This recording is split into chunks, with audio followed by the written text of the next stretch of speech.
Good morning বন্ধুরা। আজকে সকালটা আমার শুরু হচ্ছে হরলিক্স বিস্কুট দিয়ে। কিন্তু খুব একটা ভালোভাবে শুরু হচ্ছে না। তার কারণ ওটি হওয়ার পর মোটামুটি ২ দিন ৩ দিন সুস্থ থাকার পরে আমার আবার বুকে ব্যথা করছে, পিঠে ব্যথা করছে, জ্বর ভাব, সেলাইয়ের জায়গায় একটু ব্যথা। আর ইনজেকশন যেখানে দিয়েছে সেখানে তো খুবই ব্যথা। তার জন্যই আমার সারারাত জ্বর হয়েছে। সেটাই আমি বলছি যে সকাল থেকে উঠেই এত ব্যথা, ব্যথা আবার ব্যথা শুরু হয়ে গেল। ওটির পর একটু ঠিকই ছিলাম। তারপর আবার সেলাই কাটার দিন আমি একটু ব্যথা পেয়েছি তোমরা দেখেছো। সেখান থেকেই আমার আবার ব্যথা শুরু। কারণ তার পরের দিন থেকেই আমার আবার ডান পায়ে ইনজেকশনের ব্যথা শুরু হয়ে গেছে। তাই আমাকে ডাক্তারের কাছে যেতেই হবে। কারণ ৪ টে সেলাইয়ের মধ্যে ২ টো সেলাই নিয়ে আমি একটু ভয়েই আছি। কারণ বেশি একটু ব্যথা হচ্ছে। এদিকে সোনারও পরীক্ষা চলছে। যদিও বা পড়ে কম, ফাঁকি দেয়ই বেশি। এদিকে দিদি সকালবেলা উঠে টুকটাক নিজের কাজগুলো সারার পরে মেয়েকে ঘুম পাড়িয়ে ও ঘুমিয়ে পড়েছে ওর সাথে। বাবাই সকাল, সকাল বাজারে চলে গেছিল। গিয়ে অনেক রকমের মাছ এনেছে। মা মোটামুটি রান্না করেছে ২-৩ রকমের মাছ, বাকিগুলো রাখা আছে। আর আমার অবস্থা দেখো, মাঝপথে আমি আবার শুয়েও পড়েছিলাম কারণ আবার জ্বর লাগছিল। উঠে একটু নড়েচড়ে বসার চেষ্টা করছি, মেয়ের জামাকাপড় ভাঁজ করছি। আর এই দেখো আমাদের এই ঘরে জামাকাপড়ের মধ্যে সব জায়গাতেই প্রায় গুড্ডু, টুকটুকির লোম ভর্তি।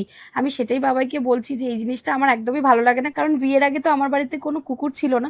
আচ্ছা, তোমাদের বাড়িতে যাদের কুকুর আছে তারা একটু বলবে যে তোমাদের বাড়িতেও কি এরকম লোম থাকে কুকুরের? আসলে এটা জিজ্ঞাসা করার মেন কারণ হচ্ছে আমার ঘেন্না ভয় দুটোই লাগে। আমি ভাবি যে কুকুরের লোম যদি খাবারের সাথে আমাদের পেটে চলে যায়। তবে বাবাই কিন্তু বলছে যে কুকুরের লোমে কোনো ক্ষতি হয় না। তোমাদের যাদের অভিজ্ঞতা আছে প্লিজ একটু কমেন্টে জানিও। মাছের এই ঝোল আলু আজকে নতুন জিনিস খাবি তুমি একটা লোটে মাছ খাবে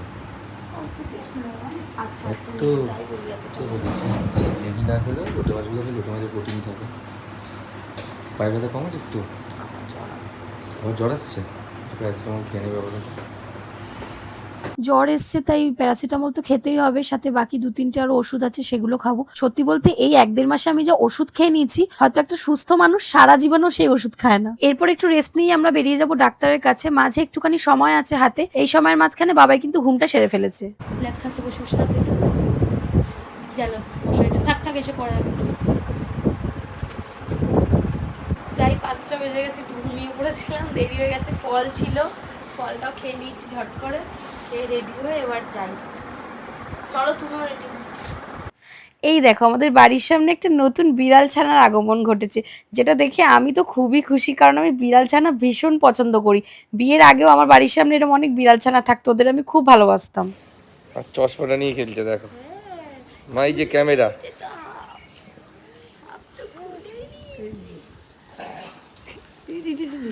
ঠিক আছে নরম আছে এটা ভাঙবে না এই দেখো চশমাটা খুলে টাটা দিয়ে দাও। টাটা দিয়ে দাও টাটা একবার টাটা করে দাও মা টাটা ওই তো করে দিলে টাটা টাটা চলো আবার সে নার্সিং হোমে আজকে তো মুখে হাসি আছে।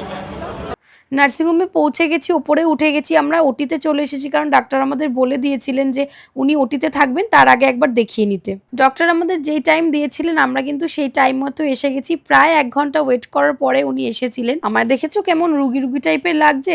তবে হ্যাঁ, মুখে হাসি কিন্তু আমি ছাড়িনি। ডাক্তারবাবু মানুকে চেক আপ করতে ভেতরে নিয়ে গেছে, আমি এখন বাইরে ওয়েট করছি। আমার চেক আপ হয়ে গেছে, আমার সেলাই একদম ঠিক আছে। আর শরীরে যে ব্যথা আছে তার জন্য উনি ওষুধ দিয়ে দিচ্ছেন। তবে আমি কি সিচুয়েশন থেকে ঠিকভাবে ফিরে এসেছি সেটা একটু ডাক্তারের মুখ থেকে শুনে নাও তোমরা। আচ্ছা ইনি সেই স্যার যিনি খুব একটা টাফ সিচুয়েশন থেকে বার করেছে স্যার আপনার কীরকম মানে মনে হয়েছিল যখন ডক্টর বিকাশ ঘোষ, আমি প্রফেসর সার্জারি। এনাকে যখন দেখেছিলাম তখন প্রায় ৮-৯ দিন আগে থেকেই ব্যথা শুরু হয়েছিল। গলব্লাডারটা ভীষণ খারাপ ছিল, ইনফ্লেম, ভিতরে পিঠ জমে গিয়েছিল এবং পারফোরেশনের মুখে ছিল। যাক আমি ওনাকে ভর্তি করে ২৭ সালে ভর্তি হয়েছিলাম দিল্লি হসপিটালে, ২৭/৭/২০২৪। আর আমি ২৯ সালে অপারেশন করি সকালবেলায়, আর ৩০ সালে ছুটি করে দিয়ে বাড়ি যাওয়ার পর থেকেই সব নর্মাল কাজকর্ম সব কিছু করতে বলেছি। সব দিক থেকে ঠিকই আছে। কন্ডিশন খুব ক্রিটিক্যাল ছিল কন্ডিশনটা খুব খারাপ ছিল, গলব্লাডারটা খুব ইনফ্লেম হয়ে অলমোস্ট পারফোরেশনের ইম্পর্টেন্ট ছিল। স্যার আপনাকে অনেক অনেক ধন্যবাদ, আপনি খুব সুন্দরভাবে আমাদের ওটিটা করিয়েছেন। ঠিক আছে স্যার, আর আপনি নিশ্চয়ই স্যার। আচ্ছা আপনার সাথে যোগাযোগ করতে আপনার নাম্বারটাকে দিয়ে দেবো। হ্যাঁ অবশ্যই, কেউ যদি কারোর সাথে আপনার সাথে অলওয়েজ। স্যার আপনি R G college sir surgical department HOD ছিলেন তো? Surgery professor, senior surgeon. আচ্ছা থ্যাংক ইউ স্যার। আমি এখানে ছাড়াও আইএলএস নাগেবাজার অপারেশন করি, আইএলএসে বেলভিউ। বাগুইয়া শরীর। আচ্ছা স্যার ঠিক আছে। চলে এসেছি ডাক্তার দেখিয়ে বাড়িতে। দেখলে মনের জোর পেয়েছে ডাক্তারকে দেখানোর পর। হ্যাঁ, মনের জোর পেয়েছি, কোনো ভয় নেই।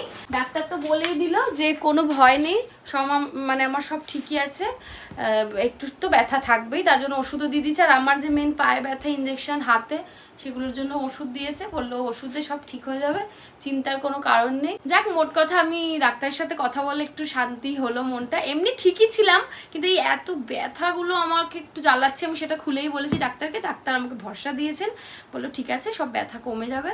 আর এগুলো মানে এই কাটা ছেঁড়া নিয়ে কোনো টেনশনের কিছু নেই, বললো নর্মাল থাকো, ফ্রি থাকো, মেয়েকে নাও, অসুবিধা নেই। কিন্তু মেয়েকে আমার নিলে আমার লাগছে, বললো ওটুকু তো একটু অসুবিধা হবে, বাদ বাকি মানে মেয়ে যদি কিছু মেরে ঠেড়ে দেয়, ও হাত লাগে যে আমার উপর দিয়ে কোনো অসুবিধা নেই। মানে এটুকু ভয় ছিল যে কোনো হাত লাগলে ওর অসুবিধা হবে কিনা, বলো ওরকম কোনো অসুবিধা নেই। তাহলে আজকে আমিও মন শান্তি, সবাই মন শান্তি, আমাদের বাড়িরও সবার শান্তি হয়ে গেল। একবার চেক আপ করে নিলাম ডাক্তারকে। তো মোটামুটি আমি এখন সুস্থ আছি, ভালো আছি তোমাদের আশীর্বাদে। তাহলে আজকে ভিডিওটা এখানেই শেষ করে দিচ্ছি, পরের ভিডিওতে আবার দেখা হচ্ছে, বাই।